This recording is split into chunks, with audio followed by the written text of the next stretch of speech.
Good morning students. This is the second chapter of your book Movements and the chapter name is The Adventures of Toto. This chapter is written by Ruskin Bond.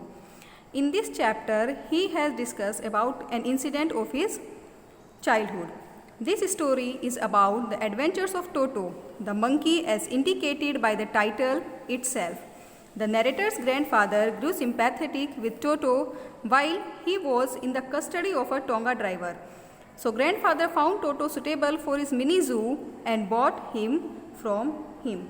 This story is about the admiration of the grandfather of the narrator and his liking for animals. He liked the animals too much, so he bought Toto from the Tonga driver for the rupees of 5 and named it Toto. He also had his private zoo where he had kept a lot of animals and birds.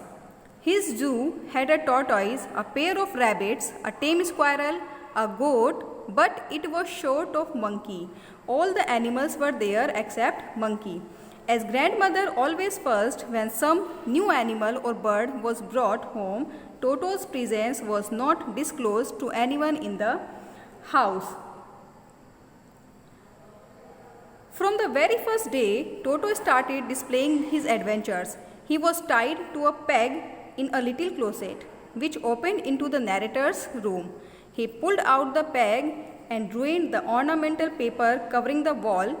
Besides, he tore the narrator's school blazer. Toto, when kept in the zoo, became nuisance for the other animals. So grandfather carried him when he went to Saharanpur to collect his pension. Means Toto's presence was kept top secret as grandmother abhorred animals. Toto was kept in a little closet which opened into narrator's room.